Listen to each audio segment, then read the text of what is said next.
വന്ന ഒരു കേസിൽ എൽഡർലി ആയിട്ടുള്ള 65 year old ആയിട്ടുള്ള പാരന്റ്സിന് ട്രീറ്റ് ചെയ്യാനായിട്ട് വന്നത്. Funniest thing is parents treat ചെയ്യാൻ, പാരന്റ്സിന് ഭയങ്കര ഡിപ്രഷനാണ്, സ്ട്രെസ്സാന്നൊക്കെ പറഞ്ഞു. പാരന്റ്സിന്റെ ഡിപ്രഷൻ എന്ന് വെച്ചാൽ കുട്ടികൾക്ക് കുഞ്ഞാവുന്നില്ല എന്നുള്ളതാണ്.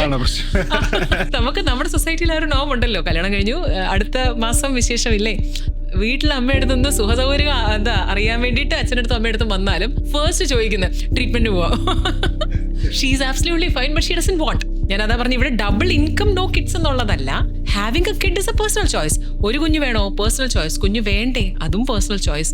സത്യം പറഞ്ഞാൽ പേരൻസിന് കൗൺസിലിംഗ്സ് കൊടുക്കാറുണ്ട്. You must be emotionally, mentally and physically prepared for the child. കുഞ്ഞിങ്ങോട്ട് വരുമ്പോൾ അത് നമ്മുടെ ഏറ്റവും വലിയൊരു ബ്ലെസ്സിംഗ് ആയിട്ടാണ് കാണേണ്ടത്. പകരം അത് നീ വന്നതുകൊണ്ട് എൻ്റെ സ്വപ്നങ്ങളൊന്നും പൂവണിഞ്ഞില്ല, നീ വന്നതുകൊണ്ട് എനിക്ക് ഇങ്ങനായി, അങ്ങനെ പറയുമ്പം അത് ആ പാവത്തിനും കൂടെ നമ്മൾ ഒരു ഇതിലേക്ക് പെടുത്തുവാണ്. അപ്പൊ കുഞ്ഞുങ്ങൾ വേണോ വേണ്ടെന്നൊക്കെ ഉള്ളത് I strongly feel it's A very personal choice.